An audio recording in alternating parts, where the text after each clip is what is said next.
Shalom jemaat dan simpatisan GKI Klasi Solo. Kita berjumpa lagi di dalam Bina Iman.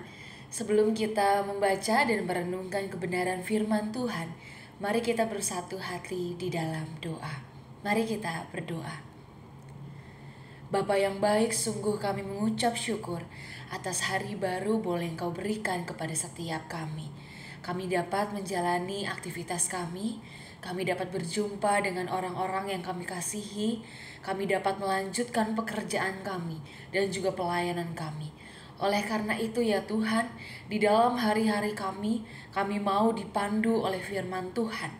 Kiranya firman Tuhan, renungan yang pada pagi hari ini boleh kami dengar bersama-sama, dapat menjadi pandu, dapat menjadi terang dalam setiap langkah kaki kami, dalam setiap pengambilan keputusan, sehingga hikmat dari Tuhan boleh memenuhi setiap kami. Terima kasih ya Tuhan, biarlah roh-Mu berada di dalam hati dan pikiran kami, sehingga kami dapat mendengarkan, sehingga kami dapat melakukannya dengan baik di dalam kehidupan kami hari lepas hari. Terima kasih ya Tuhan, bersabdalah karena kami siap untuk mendengarkan. Amin. Jemaat yang terkasih, apa kabarnya hari ini? Saya berharap kita semua dalam keadaan sehat dan bersuka cita, dan kiranya kekuatan dan juga pemeliharaan dari Tuhan senantiasa melingkupi kehidupan kita. Tema kita pada hari ini adalah sekali untuk selamanya, yang ditulis oleh Ibrani 9 ayat 23 sampai 28. Demikian firman Tuhan. Jadi segala sesuatu yang melambangkan apa yang ada di sorga haruslah ditahirkan secara demikian. Tetapi benda-benda di sorgawi sendiri oleh persembahan-persembahan yang lebih baik daripada itu. Sebab Kristus bukan masuk ke dalam tempat kudus buatan tangan manusia yang hanya merupakan gambaran saja dari yang sebenarnya, tetapi ke dalam sorga sendiri untuk menghadap kehadirat Allah guna kepentingan kita. Dan ia bukan masuk untuk berulang-ulang mempersembahkan dirinya sendiri, sebagaimana imam besar setiap tahun masuk ke dalam tempat kudus dengan darah yang bukan darahnya sendiri. Sebab jika demikian, ia harus berulang-ulang menderita sejak dunia ini dijadikan. Tetapi sekarang ia hanya satu kali saja menyatakan dirinya pada zaman akhir untuk menghapuskan dosa oleh korbannya.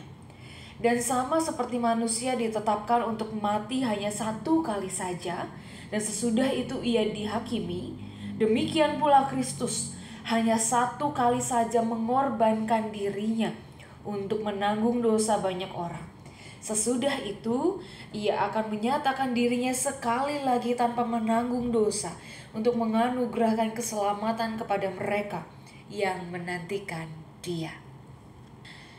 Ibu bapak saudara, kalau di rumah ada banyak nyamuk, biasanya orang-orang akan memakai obat nyamuk untuk kemudian disemprotkan begitu ke beberapa titik yang dirasa itu menjadi sarang nyamuk.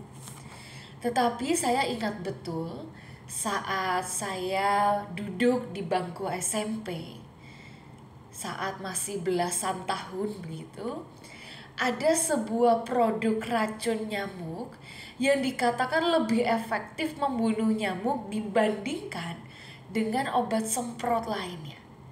Nah, produk ini punya klaim, semprot 1 detik bunuh nyamuk 12 jam.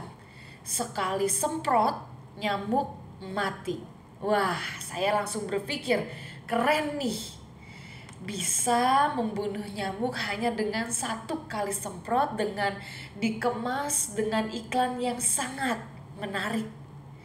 Dengan teknologi canggih yang lebih mudah begitu ya, dengan lebih praktis, lebih instan, yaitu dengan hanya 1 kali tekan, bahan aktif akan menyebar ke seluruh ruangan dan bisa bekerja efektif berjam-jam kemudian, awet lama. Tetapi namanya manusia sudah terbiasa semprot di beberapa titik, misalnya dalam satu ruangan kita bisa 4-5 kali semprot obat nyamuk berkali-kali, lalu tiba-tiba cuma harus semprot 1 kali saja. Jelas saat saya ingin mencoba produknya, saya ada perasaan tidak percaya, ada perasaan ragu, ada perasaan saksi, ya emang benar, masa iya bisa? Gak yakin ah. Akhirnya walaupun kemasannya sudah sangat kecil, sudah dibeli dengan keyakinan bahwa ini bisa 1 kali semprot, tetapi dalam realitanya, dalam prakteknya saya tetap menyemprot beberapa kali di dalam ruangan itu sama seperti semprotan yang biasa. Ibu bapak saudara, perasaan ragu, tidak yakin, tidak percaya dan sanksi ini juga pernah ada di pikiran dan dihidupi oleh jemaat di Ibrani. Dikatakan dalam Ibrani pasal 9 ayat 11, Kristus telah datang sebagai imam besar. Ia telah melintasi kemah yang lebih besar, lebih sempurna. Dan pada saat itu perkataan ini mengejutkan bagi setiap umat di Ibrani, sebab mereka terbiasa dengan tradisi Yahudi. Ada para imam besar Lewi yang sebagai pemimpin agama, yang ada waktu itu sebagai pemimpin bait Allah yang kudus. Mereka diyakini, mereka percaya bahwa orang Lewi, para imam besar ini adalah orang pilihan, orang-orang khusus yang sangat dipercaya. Tetapi di sini penulis surat memperkenalkan Kristus sebagai imam besar yang baru, imam besar yang sangat berbeda, yang bahkan melebihi 2 kali lebih hebat, 2 kali lebih luar biasa dibanding dengan para imam Yahudi pada masa itu. Kalau kita cermati, terdapat beberapa perbedaan. Yang pertama, dikatakan imam besar Lewi hanya memasuki tempat kudus duniawi. Ia memasuki bait Allah, memasuki ruang maha kudus yang itu ternyata hanya buatan tangan manusia. Tetapi berbeda dengan Kristus yang adalah imam besar dengan I dan B dalam huruf kapital, Kristus justru menjadi jalan masuk bagi kita. Kalau umat pada masa itu, umat Israel tidak boleh masuk ke dalam ruang maha kudus secara sembarangan. Hanya para imam besar Lewi yang boleh masuk. Tetapi justru Kristus sebagai imam besar menjadi jalan masuk. Ia masuk ke dalam tempat kudus terlebih dahulu, masuk ke hadirat Allah sebagai wakil yang menjamin, ia membela perkara kita sehingga keselamatan kita sepenuhnya menjadi pasti. Lalu yang kedua, imam besar Lewi memasuki tempat maha kudus dengan darah yang bukan dengan darahnya sendiri. Tetapi ia mempersembahkan korban bakaran dan darah domba jantan atau darah anak lembu. Ia tidak bisa mengorbankan dirinya sendiri. Sedangkan berbeda dengan Kristus, ia 2 kali melebihi para imam besar Lewi. Karena mengapa dikatakan seperti itu? Karena Kristus berkurban. Kristus mengorbankan dirinya, memberikan tubuh, memberikan darahnya sendiri. Tidak dengan menggunakan pengorbanan darah korban dari lembu ataupun domba jantan. Ini adalah perbedaannya. Yesus berkurban, bukan berkorban. Loh, apa bedanya berkurban dengan berkorban? Perbedaannya hanya terletak di huruf U dan O, berkurban dan berkorban. Definisi berkurban berbeda dengan berkorban. Berkorban yang dalam bahasa Inggris adalah victim, seperti korban kecelakaan, korban bencana alam, yang artinya ada penderitaan, ada kerugian. Sedangkan berbeda dengan kurban yang menggunakan huruf U, kurban dipakai karena dalam bahasa Inggris pengertiannya adalah sacrifice, bukan victim.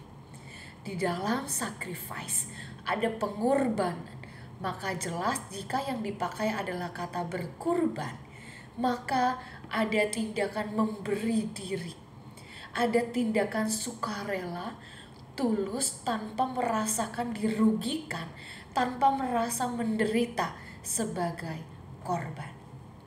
Lalu yang ketiga, pertanyaannya, lalu apakah pengorbanan itu harus dilakukan berkali-kali secara berkala sama seperti korban persembahan yang diberikan di bait Allah oleh umat pada masa itu? Jawabannya adalah tidak. Kematian insani Kristus, pengorbanan Kristus cukup dilakukan sekali untuk selama-lamanya. Tidak ada pengulangan, bukan sesuatu yang harus diperbarui secara terus-menerus berdasarkan masa waktu, bukan juga hanya berlaku hanya untuk segelintir orang dalam jumlah yang terbatas, karena yang satu kali itu bersifat sempurna, bersifat yang terakhir. Tidak mungkin ada kurban yang seperti itu lagi. Tidak mungkin ada orang yang mau berkurban, yang mau memberikan dirinya dengan tulus, dengan ikhlas untuk menebus dosa. Tidak ada lagi kurban yang diperlukan karena dosa sudah dibayar lunas dan itu dilakukan oleh Kristus. Oleh karena itu jemaat yang terkasih, satu kali penyataan Kristus untuk menebus dosa sudah cukup untuk menggenapi datangnya keselamatan yang kekal selama-lamanya. Maka dari itu jangan ragu, jangan sangsi sebab pernyataan itu, pernyataan Kristus cukup untuk menentukan, artinya berlaku untuk seluruh sejarah, baik di masa lalu pada saat Yesus hadir di tengah-tengah umat Israel, di masa kini, di dalam kehidupan kita, dan akan di masa mendatang, di masa anak dan cucu kita. Dan kini, apakah artinya kita bisa tenang dan santai karena toh keselamatan itu sudah ada, sudah diberikan, dosa kita sudah dibayar lunas? Apakah tandanya kita ya sudahlah tenang, santai-santai, ongkang-ongkang kaki, berlaku seenaknya, bebas, tidak bertanggung jawab? Tentu itu bukan yang dimaksud oleh Kristus.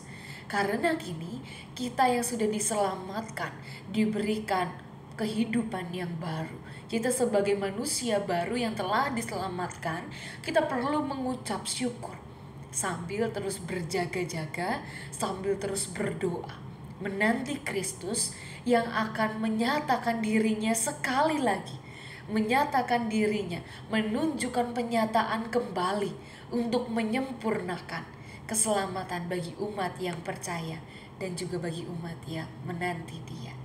Selamat menanti dengan penuh kewaspadaan dan berjaga-jaga sambil berdoa.